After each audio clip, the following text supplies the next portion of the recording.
Assalamualaikum warahmatullahi wabarakatuh. Nama saya Nur Sajidatul Ulfa binti Azhar. Kami daripada grup Palestin dan kami memilih untuk membuat video dokumentari untuk this project. Tujuan kami buat video dokumentari berkenaan isu-isu semasa di Palestin adalah untuk menyebarkan sedaran di kalangan masyarakat Malaysia, di seluruh Malaysia, bahawa di Palestin sekarang tidak baik-baik sahaja. Berlaku banyak isu sekarang ni. Itulah tujuan kami untuk menyediakan awareness sedikit maupun sebanyak. Mungkin itu dikira sebagai cara berjihad ataupun menyebarkan kebenaran kerana mereka telah ditindas oleh Zionis Israel. Ia adalah tanggungjawab kita untuk menyebarkan kebenaran terhadap isu inilah. Mari kita menyaksikan video ini. Assalamualaikum, nama saya Siti Nadira binti Mahazim.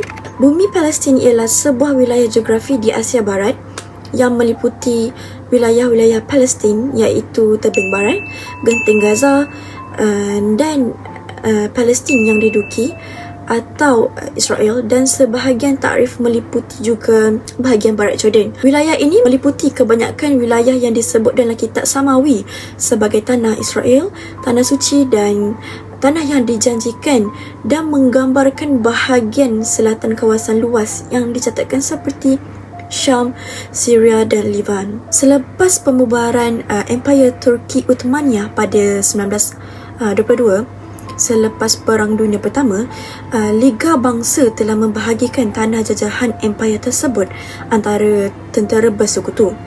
Bahagian yang dikenali sebagai Israel, Jordan, Tebing Barat dan Genting Gaza hari ini diserahkan kepada pihak British sebagai Palestin bermandat British. Pada 1948, negeri Israel diisytiharkan merdeka dan menduduki tanah di Palestin bermandat yang dibahagikan kepada negara Yahudi di bawah rancangan pemecahan bahagian PBB 1947, tidak termasuk dengan Tebing Barat. Sehingga kini Israel menjajah kebanyakan kawasan di Tebing Barat. Banyak pertempatan Yahudi juga dibina sejak pengilharkan tersebut. Pada 7 Oktober 2023, kumpulan militan Palestin yang diketuai oleh Hamas melancarkan serangan besar-besaran ke atas Israel dari semenanjung Gaza, menembusi tembok topeng melalui lintasan sempadan Gaza ke penempatan berdekatan dan pemasangan tentera Israel.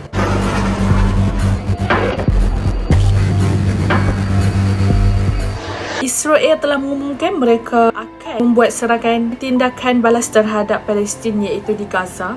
Tetapi lama-kelamaan mereka semakin melampau kerana mereka telah membuat genosid. Genosid bermaksud membunuh semua rakyat cara beramai-ramai. Itu adalah yang dimaksudkan sebagai genosid. Assalamualaikum, dan nama saya Zerrin Hazrini binti Zimi Hazizi. Jadi, berikutan dengan perbuatan Israel yang tidak berperi kemanusiaan, masyarakat di seluruh dunia telah menentang perbuatan Israel dengan memboikot produk-produk dan juga syarikat yang menyumbang kepada keganasan Israel di Palestin. Sebagai contoh, syarikat McDonald's telah memberi bantuan kewangan dan juga bantuan makanan kepada tentera-tentera Israel. Jadi, masyarakat di seluruh dunia kini sedang melakukan protes terhadap McDonald's dan juga mereka telah mencatat kerugian akibat perbuatan boikot. Selain itu, Starbucks turut mengalami kerugian daripada boikot susulan daripada kenyataan terbuka mereka yang menyokong Israel. Dan baru-baru ini, Pizza Hut juga menyusul dengan membantu Israel dengan mereka memberi makanan percuma kepada anggota tentera IDF, sedangkan rakyat Palestin telah putus bekalan makanan. Bukan sahaja jenama makanan, malah jenama pakaian seperti Zara, mereka telah mempersendakan kematian rakyat Palestin dengan membuat props berbentuk mayat dalam penggambaran mereka. Syarikat Marks and Spencer turut bertindak dengan membuat replika seakan-akan bendera Palestin yang dibakar. Jadi sebenarnya jika dilihat, ada banyak syarikat makanan dan juga pakaian yang menyumbang kepada keganasan Israel. Sebagai contoh, kita boleh kata syarikat Nestle. Pelbagai produk yang luas seperti produk Milo, Nesto kostum yang hari-hari kita guna. Jadi saya menyeru kita semua agar kita terus memboikot syarikat-syarikat Zionis demi menunjukkan solidariti kita kepada saudara-saudara kita di Palestin dan juga demi memelihara agama kita. Seperti kita tahu, isu tentang peperangan antara Israel dan juga Palestin telah hangat di masa kini. Jadi ramai selebriti dan juga influencer memberanikan diri menyatakan solidariti masing-masing. Namun, ada juga yang lebih selesa mendiamkan diri dan tidak menggunakan pengaruh mereka berkongsi tentang isu ini di media sosialnya. Perkara itu telah mengundang sindiran dan kritikan segelintir masyarakat kerana dilihat seolah-olah takut karier mereka musnah. Seorang influencer media sosial turut tidak terkecuali di soal netizen apabila dia tidak berkongsi mengenai isu ini di platform media sosialnya.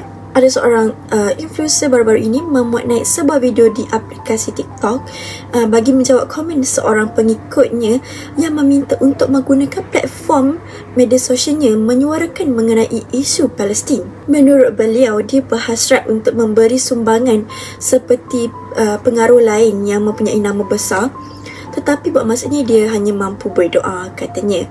Tambahnya, dia kini lebih fokus kepada keperluan keluarga dan mahu membuat kebaikan dengan secara menyeluruh, bukannya dengan mengikut isu tertentu. Beliau berkata, tidak berkongsi tidak bermaksud tidak mengambil tahu, tidak tahu, jahil atau tidak sayang. Kita semua ada rahsia, hanya Tuhan saja yang tahu. Walau bagaimanapun, netizen tidak bersetuju dengan penjelasan yang diberikan olehnya kerana dianggap tidak berani menyatakan sokongan terhadap Palestin secara terang-terangan. Namun, beliau tetap dengan pendiriannya dan menegur agar netizen tidak membuat sebarang andaian kerana tidak semua perkara perlu dikongsi di media sosial.